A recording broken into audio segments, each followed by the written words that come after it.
Good evening, everyone. Actually, before I continue, I forgot to do this. There it is. Aha, yeah, I will have the Bejeweled music back. Anyway, good evening, everyone. This is part 2 of me learning how to use the Godot engine. Last time, I finished the player. Now, I'm going to start on allegedly the world. Let's not waste any more time. Oh, and the timer, I manually took note from last time. That's why it's perfectly on the second. We're not speed running here. I'm just having it as a good benchmark. So let's begin. Right, that timer is up. As usual, I'm going to pause the monitor. There we go. And let's open Edge. I also actually already have the engine up on the background. Hopefully it shows up. There it is. Okay. And Edge. There we go. And I did notice that Edge here was quite loud in the last stream. So pardon me, I'm going to lower Bracky's voice. Just for me. Worldbuilding 1.0. Okay. So to build our world, let's begin by removing our collider here. We're going to build an actual ground for him to stand on. And let's instead add a Tilemap node. So let's press new node and... Okay, so world uses Tilemap. What's it called? Search for Tilemap. It's just Tilemap. Awesome. Damn. I thought there won't be any more ads. Let's mute this. Actually, I can even do this. I don't want to show any ads. Is that running? Oh, it is. Cool. Levels in 2D is by using tiles. In other words, we build our game world by drawing different tiles onto a grid. This is a great way to work because we can create a lot of varied levels using just a few tiles. The tile assets we use to paint are normally packed together into one big image, just like our player was. This is called the tile set. So the tile set is a collection of tiles that we can use to paint from, and the tile map that we just created is the node we use to paint these tiles into our world. So to start painting on our tile map, we need to add a tile set. So okay, let's add that tile map to our game. So I'll go back to the game view. Now Bracky's did remove the static body, so I'll do that now. Can I move? What happens if I remove this? And its children. There's a window that pops up here. It says delete node and its children. Okay. And then let's add a tile map. Okay. And then there is a node configuration warning. Deprecated and is superseded by the use of multiple tilemap layer nodes. Okay, let's look into that later. Right now, I'm still going to follow the tutorial. How old is this? 29 April. So, a little bit more than a year old, which means the Godot engine is evolving really quick. In our inspector under tile set, we'll create a new tile set. And if we press it here, we get to configure some things about it. The main thing you want to make sure is set correctly is the tile size. The tile set in our asset does indeed have 16 by 16 pixel tiles, so we'll just leave that as is. Now, okay, so tile set, new tile set with the tile size of 16. Here, new tile set.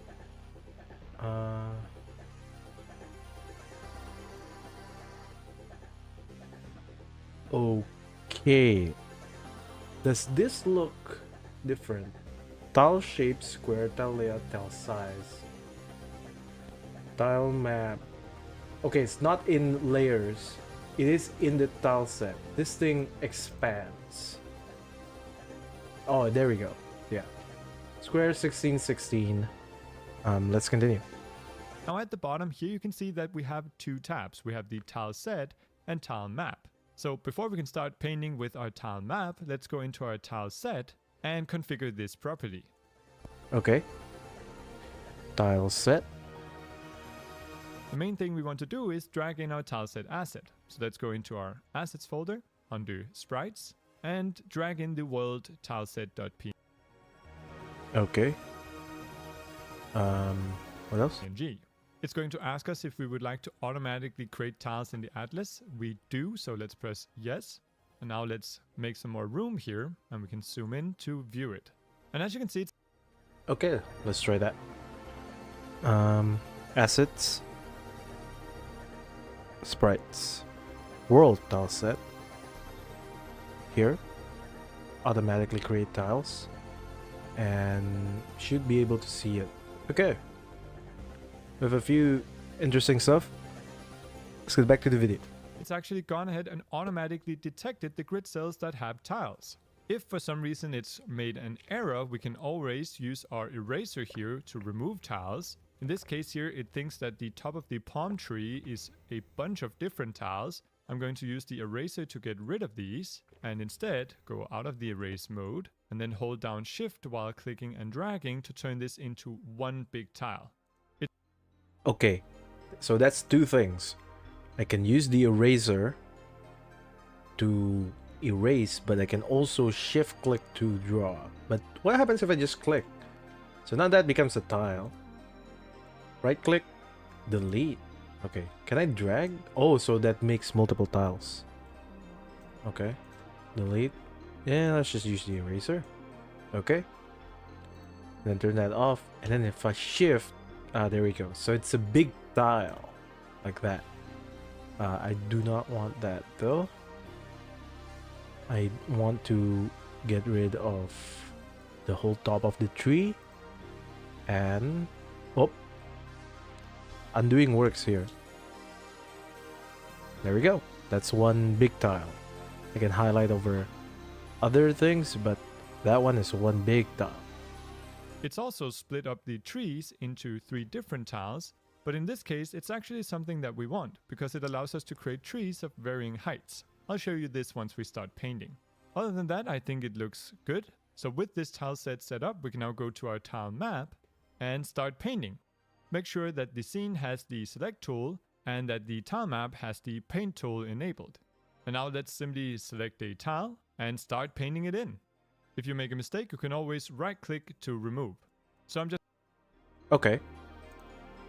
So I want to add... Yeah, let's do this same thing. We'll use... Okay, what tool did he use? That's... I think that might be the paint tool. I'm going to move back the video. The tile map has the paint tool enabled. And now let's... Okay, yeah, it is the paint tool. Paint. Select this.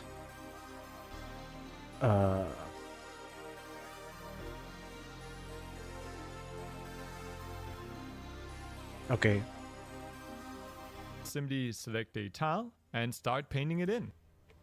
Click the paint tool, select the tile, and then paint it in. Okay.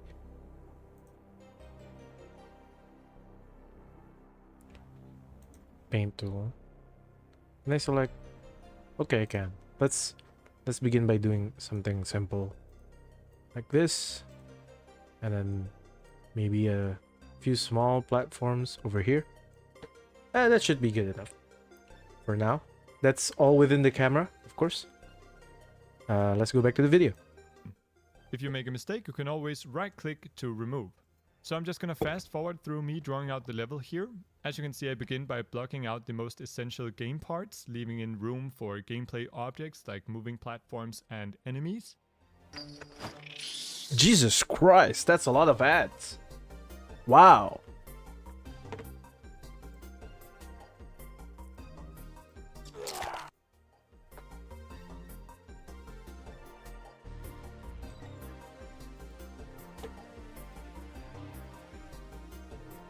finished with that, I game.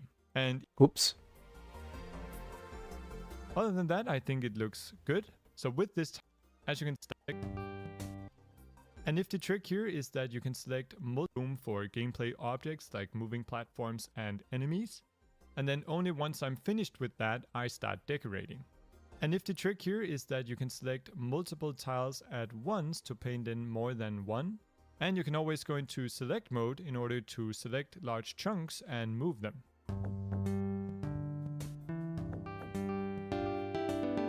Now once I'm ready to start decorating. Now once I'm ready to start decorating, let me just show you the cool trick with the trees here. So let's say we want to add. Okay. I do have a simple world here, yeah? I'll just add a few more things. I think that so they're creating pillars, I'm creating floating objects here. Although what's interesting is Brackeys hasn't shown us how to move the camera, so I'll keep most things embedded in the camera. So let's put this brown stuff on the top left here. I just realized this brown stuff has some wavy stuff. I like this one more.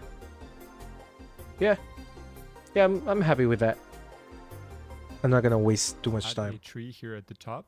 Well, then we can actually just paint the bottom, then choose how tall we want the tree to be, and then paint the top. So that's one of the advantages of working with tiles, is that we can also make individual elements. Okay. Yeah, I'll add a tree. I'll add a tree right here. Small tree. And I'll add 2 small trees here, actually. Awesome. And I want to add like a little secret area down here. This one's gonna have small trees as well, like that.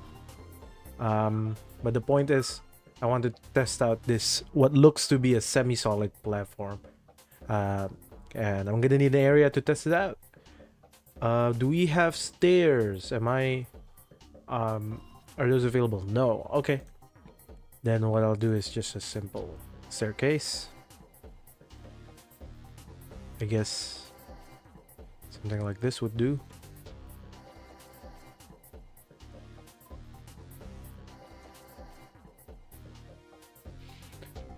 Okay. A box. Yeah, there we go. Yeah. Okay. We'll go back to the video. Really flexible. So once you're happy with the level, let's just go ahead and press play, and our player is going to fall right off. That's because we need to. Let's check that out. Minimize.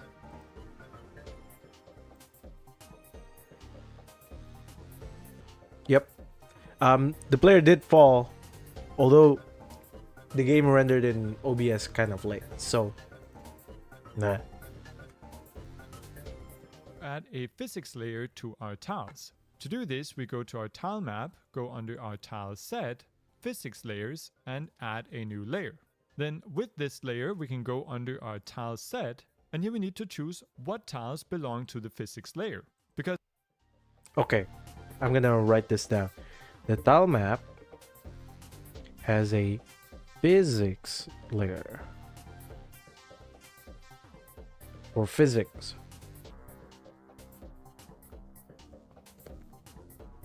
we don't want to collide with everything in our tile map.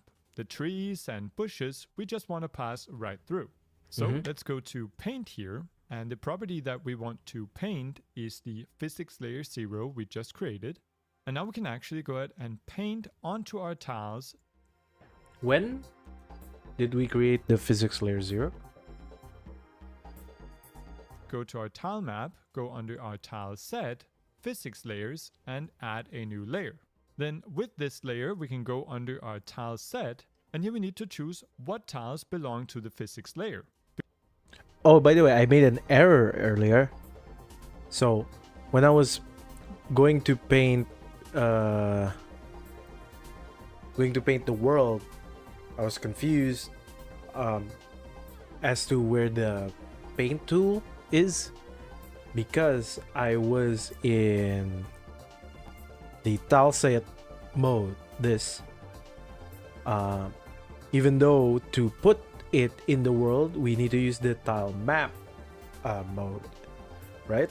Tileset, the set of tiles. So I can use Tilemap where the tiles are in the world.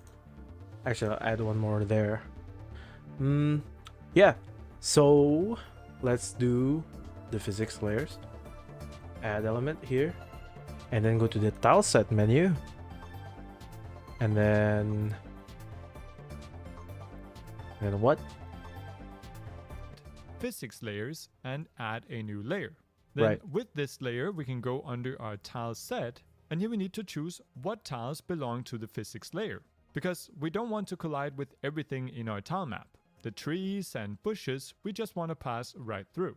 So let's go to paint here. And oh, okay. So the paint here is to paint properties.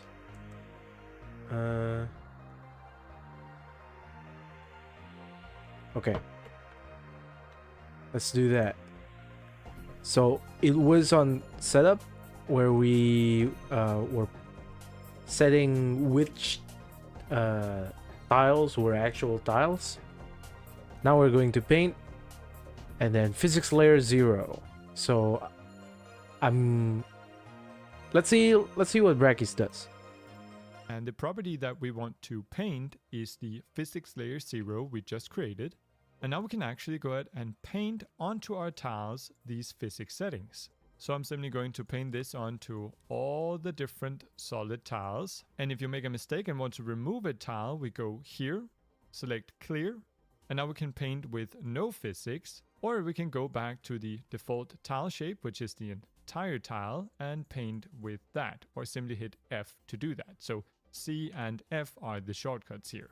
Now, there are also some tiles that we do want physics on, but where we need the collider to only be on part of the tile, such as our bridge here. So if I zoom... Okay, let's do the solid tiles first. By the way, every time you see YouTube go black, it's just me forgetting to minimize. Alright, we can click and drag. I accidentally did this earlier. These mushrooms aren't solid in Brackeys' video, so I'll leave them be. And then, yeah, I think that's... Oh, missed those. Nothing else is solid. Right. Let's go back to the video. In on our bridge, we can see that if I just paint physics onto these, it doesn't look right. Instead, we need to go in and only paint a partial collider. So over here on the left, we can actually modify these colliders to exactly suit our needs. We can even add and remove points by clicking and right-clicking. But in this case, 4 points will do just fine, and that's a good shape for our collider. Then we can paint these onto the 3 different tiles. And then for the next one here, we can configure it. This slants up a bit. I'm going to paint that on as well. And then for the final one here, let's go ahead and make that go in the opposite direction. And here you actually want to be pretty precise whenever you have an overlap of the colliders here. I think that looks pretty good. This helps avoid that our character gets stuck. I'm also going to take the tile map and drag it to the very top so that we can always find it. And now okay. Let's do these bridges real quick. So what Bracky showed is, let's say I want to do something there. I would drag this. I can't zoom freely here. Maybe I just don't have it big enough. There we go. Actually, what's this? Bigger tool. Oh, okay. Delete points, add polygon, edit points. And here we have default tile shape. Okay. Let's do the partial like this. I guess it's not a semi-solid yet. That might require extra logic, but I'm okay with that. So because so for this one, right, Raggy's kept the left the same but shifted up the right. This looks good enough. But then for these ones, he kind of did it manually, but I could do that and then did the same thing as with the right, like this. There you go. That's actually, I wouldn't call that precise because I don't know whether the middle one is correct, like all flat or not, but it's good enough, right? It looks good, it's good enough. Let's continue. When we play, we are indeed colliding with our environment. Ooh, okay. Time to check. So play. And you should see. All right. Let's see. Can I get up there? Oh, right. Awful. I'll try that again.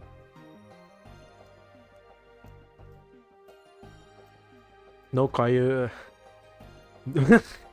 Incredible input delay. That might be just my keyboard. Let's Awesome. continue. Now, we probably want our camera to follow the player because he's currently just running off the screen. So I'm going to make some room here. I'm going to take the camera 2D and simply drag it under the player. Making it a child of the player means that it will just automatically follow the player node. Okay, that's interesting. Child of node automatically follows node. Why is that interesting here is because it's following it in transform, right? The camera is following the player, I would assume left to right, or maybe Brack is gonna give me a demo here where it shows it doesn't work. Let's see. Also going to make sure that the camera is still positioned right on top of the player. And we can even turn on position smoothing to really smooth out our camera follow. So I'm going to enable position smoothing on the camera with a default speed of 5 pixels. And now when we play, as you can see, our camera smoothly follows. That is outrageous. Let's try this. In Unity, which I'm used to using, that's not automatic, right? I have to have a camera. Okay, I guess children of objects do follow the object's transform. However, it's very one-to-one, right? If you have a player object and then you have a camera follow the player object, it will follow the player object in all 6 axes, even if, say, you rotate the player object in a way that you wouldn't be able to normally. So most of the time, you know, like take Mario 64. That game has a camera that you can control using the C buttons, which means that camera doesn't follow Mario one-to-one, right? Mario is somewhere, and there is a piece of code that tells the camera to be somewhere. When a camera follows an object in Unity, it will follow it one-to-one no matter what, unless you program it to have an offset of that. But instead of doing that, just have the camera be controlled by a separate thing, like a script that takes the player's coordinates, position, and then interpolates that for some kind of camera position. But here, no, you just put it under. It might not work like this in 3D, but in 2D it sure does. That's why I said, man, that's outrageous. Okay, let's center the camera on the knight's face. Yeah. Right. I need to take a short break, but let's see what this looks like. Yeah, so I haven't turned on smoothing. All right, I'll take the short break.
Oh my god. I'm back. What were we doing? Right, the camera. So, ooh, that doesn't affect that. Curious. So that camera follows the player. The controls still don't feel great.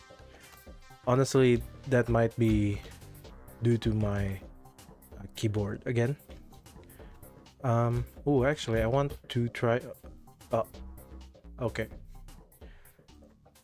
Let's try that again. Alright, yeah, this collision, it's alright. Although, if it were up to me, I would have not made it a curve. But, you know, we're working with what we have. Let's go back to the video. Actually, give me a moment.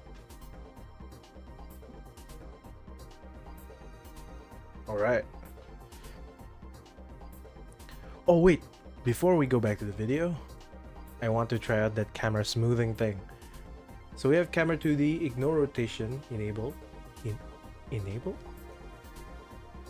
What?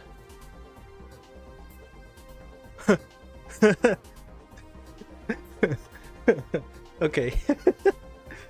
Oh. Alright, man. Process callback. I don't know what that means. Position smoothing. There it is. Enable. So we have a 5 pixel per second speed. I assume that means. Okay. I want to check something. We have our player script, which last time I did put in the scripts folder. We have a speed of 130. 130 what, right? Because the game... Okay, we have this unit speed of 5 pixels a second. What does that mean? What if I set it to 1? So that's, I assume, going to be quite slow. Let's see. Okay.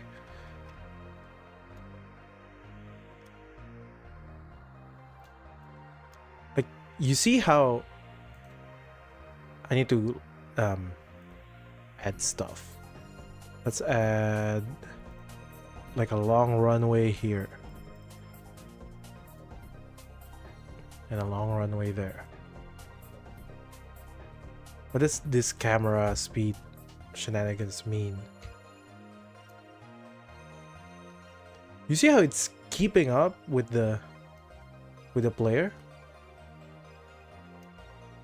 Like it's keeping the player near the edge of the screen until the player falls down. So I don't think it's actually 1 pixel per second. This might be like an acceleration. I'll set it to high because personal preference. I like reactive cameras, especially on the jump here. All right. Yeah. Let's go back to the video. Interesting. Oh, I forgot to set the timer. Resume. There we go. Was our player. Awesome. So now we have a first draft of our game world, but so far everything is stuck to the grid. Let's start adding some dynamic and moving elements, such as platforms. Platforms, some that move and some that don't. Okay. I don't know what game this is. I've just been minimizing edge every time I see an ad. Of our game, we begin by making a new scene. And for the root node here, I'm gonna hit add and search for the animatable body 2D. This is a... Wait, what? What did he do? Whenever we are creating a new element of our game, we begin by making a new scene and that don't. So whenever we are creating a new element of our game, we begin by making a new scene. Okay, so he said whenever we're making a new element, make a new scene. Why did we not do that for the Tilemap? There are a few inconsistencies here I've not mentioned, just seen so far. hopefully I'll get to the bottom of it. And for the root node here, I'm going to hit add and search for the animatable body 2D. This is a physics body that we use whenever we want to animate a node and still have it collide properly with other nodes in its path, which is perfect for moving platforms that should still collide properly with our player. So let's hit create and let's add some graphics. So Control A, we'll search for sprite and select the sprite 2D. And now we can drag in the texture we want. So let's go under our... Okay, I'll go back to the engine. Add new animatable body 2D. Okay, and a sprite 2D on top of this for the visual. Now I am curious about something. Remember we started with a character body 2D, right? Character body 2D extends physics body 2D, not animatable body. What does animatable body? Ah, so it extends physics body 2D. Actually, can I go through this like 3? Like we have physics body 2D here. I guess if I do it manually, right? So node 2D. So these are all the different types of node 2D. I would assume. So animated sprite, audio listener. Oh, that's... Oh, okay. I have an assumption of what this is. But again, assumption is deadly. So I'll leave it be for now.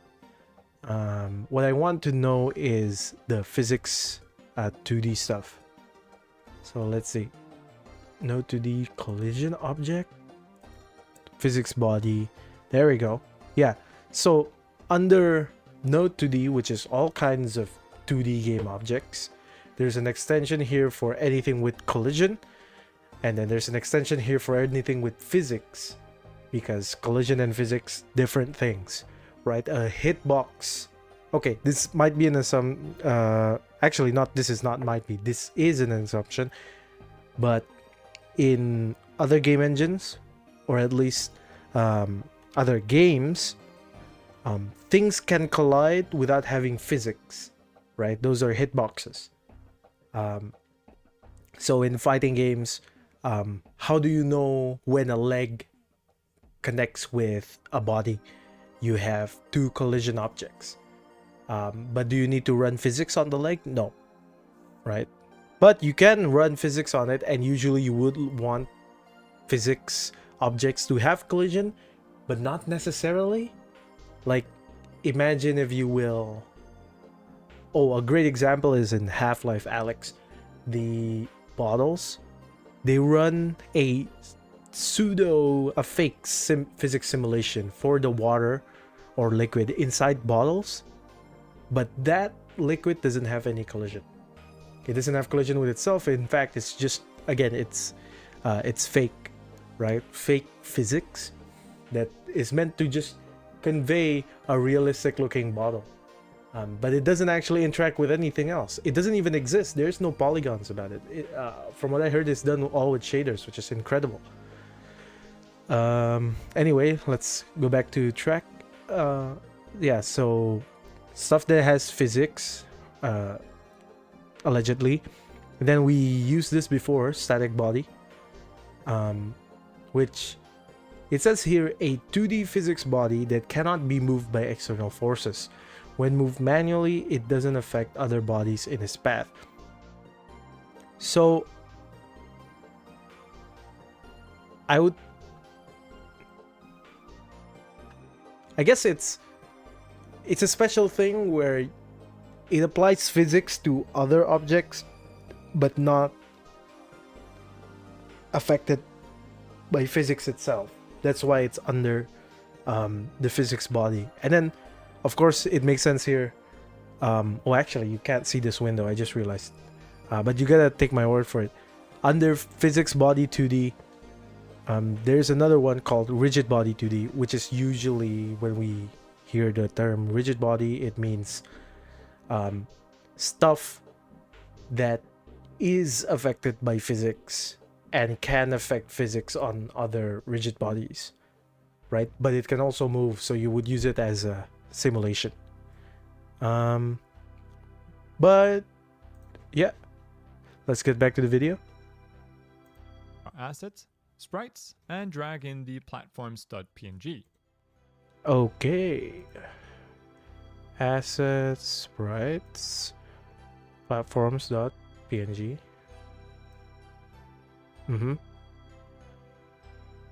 Okay. Let's hit F and zoom in. And as you can see, this is also a sprite sheet and it's currently just displaying all of them. So let's go in and define exactly which one we want to show. We can do this under region, enabled, and hit edit region. And so we can. Okay. Region, enabled, edit region.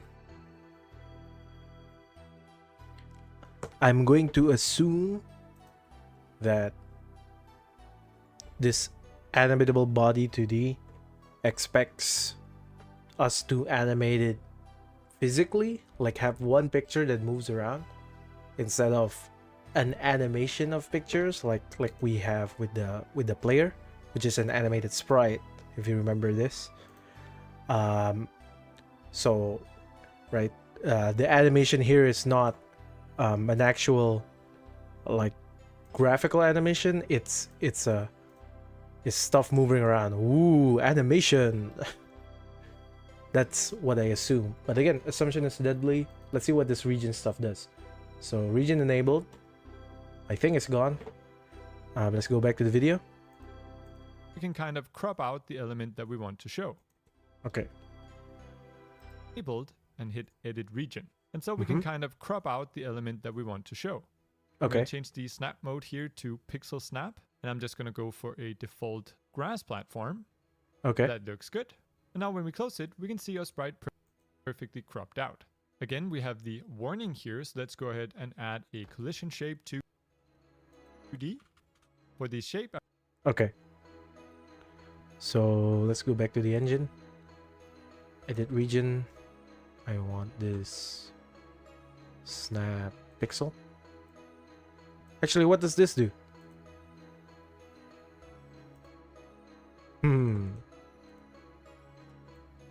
Experiment. Hey, there it is. And now add the collision shape 2D. Okay. Let's see if I remember how to do this. I want a rectangle or capsule. I'll do rectangle.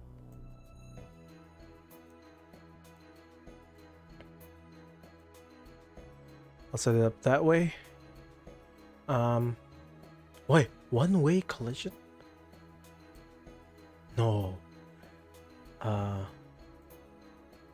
No way.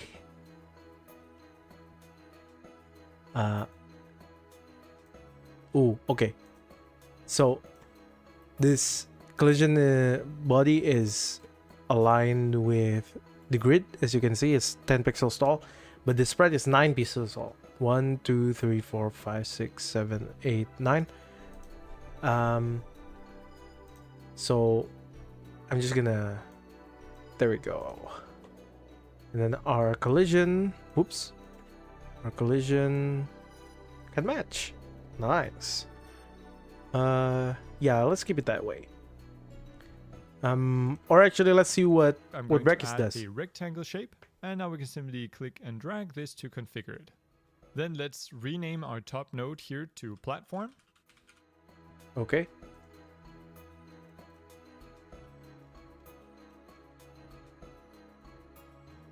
Save. I'll put it in scenes.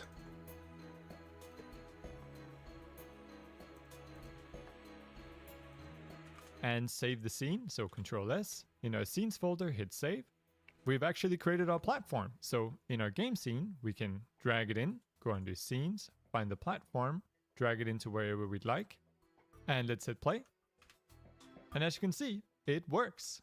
However, one problem right now is that we can't actually jump onto the platform from underneath. To fix this, we turn it into a one-way platform. So in our platform scene, let's select our collision shape and enable one-way collision. And now when we play, we can jump onto platforms from underneath. However, the player is currently passing behind the platform. This is because... Okay, let's do that real quick. So, my sniffer is on point. One-way collision, let's just turn that on. And we'll go back to the game. We'll add the platform. We can put it down here somewhere. Up here is good. I know you can jump further than the tree. Okay, so there's our platform.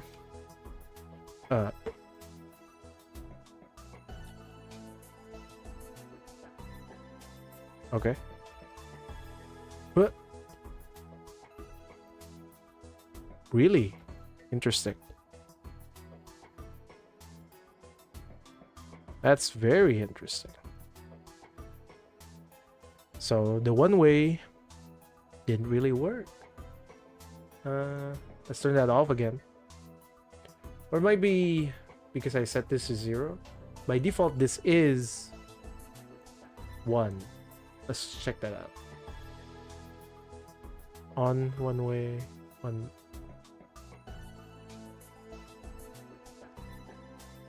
Okay.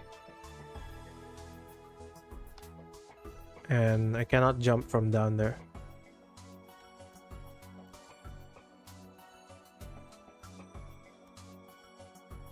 Yep, there we go. That works. Let's continue the video. The platform is currently after the player in the tree. This means that each frame, the player is drawn first, and then the platform is drawn on top. Ooh, that's interesting. We could just move the player in the tree, but I don't want to depend on that. Instead, we fix the draw order by changing the z-index of the player. So, in our player scene, we go under Ordering and set the z-index to something higher like 5. By default, all visible nodes have a z-index of 0. Because they all have the same index, they are drawn according to their order in the tree. So by setting the z-index to a higher value, like 5, we ensure that our player will always appear on top. And now if we play, we can see that our player passes in front of the platform. So our platform is working, but it's currently... Okay, let's do that. Z-index. Player z-index.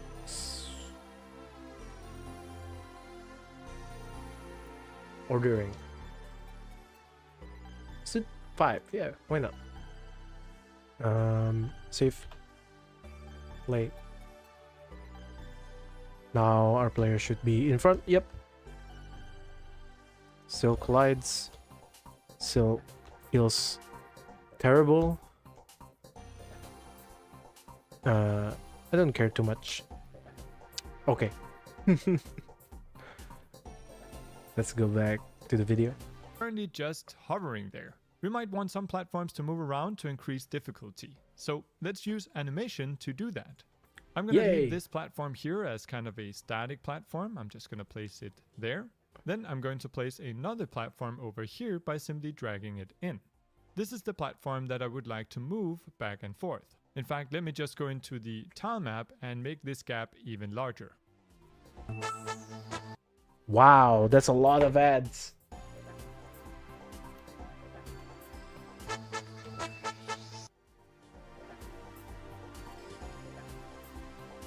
So to add animation to this platform only, we simply select it, add a new node, and we want to use an animation player. Let's hit create. Okay, interesting. The animation is under the platform.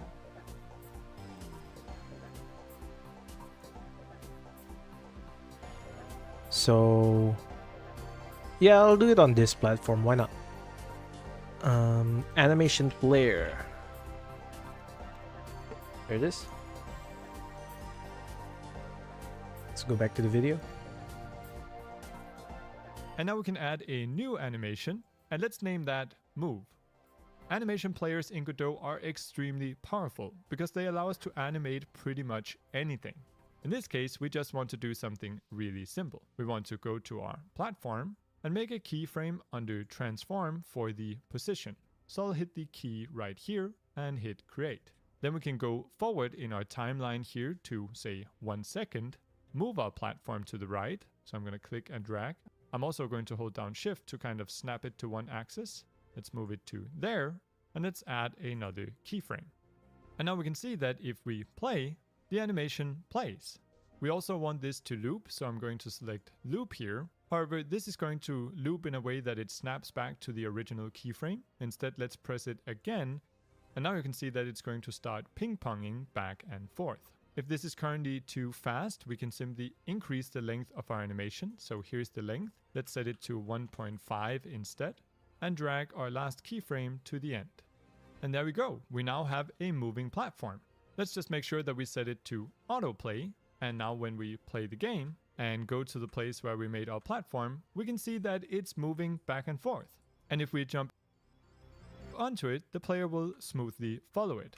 Really cool. And there's already so much you can do with this. Next up, pickups. Okay. Let's do that. So I want this platform to go up and down. So like I want it to be up here eventually, so that the player can jump onto the platform here to the left. So we have the animation player on, but we pick the platform, and then our transform currently doesn't have a keyframe. Okay, let's review what Brackeys did. If this is currently too fast, the key move rate is powerful because they allow that. Let's hit create. All and now right, we can add the new a animation. new animation, and let's name that move. Okay. So animation player, new move. Okay, I want this to be quite slow, so I'll set it to 2.5 seconds. Sounds good.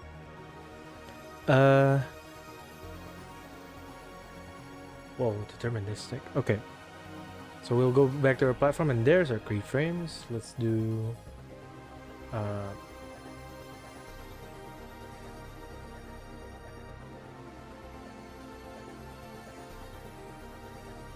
okay, I want it to stay for, let's say, 0.7, another keyframe, and then I want it to start moving. Well, actually, it could be less. Let's do 0.5 like this, and then I want to move it down to, you know what, this is fine. Another, and then at the end here, another. Okay, and then we want to do a backwards and forward loop.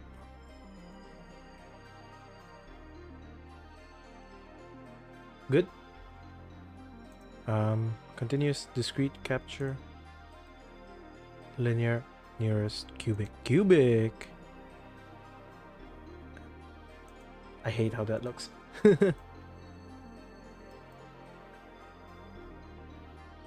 Okay, not nearest, linear. There we go. And then autoplay. Okay, that should be all. Let's see how this looks.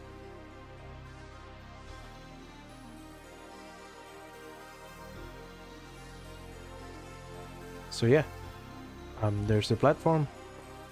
I can jump onto it.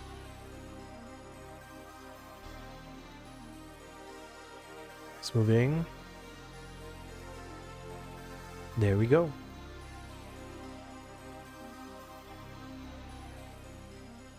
That's interesting. I jump higher when the platforms... No, actually I don't. That's a lie. Whoa. So this is not a semi-solid yet, but this is... Which tells me if I want to create this into a semi-solid, I should do it in a scene like this instead of in a tile map. But that's fine. We'll do that later. Now, the next thing in the videos here, pickups, right? That's another section. Although, I think I'm gonna be done for tonight. I achieved the world building, and pickups is gonna be a bit more complicated. So I think I'll do that tomorrow, when I feel a bit better, because I am a little bit under the weather. Anyways, thanks for watching. This has been Daco. See you tomorrow.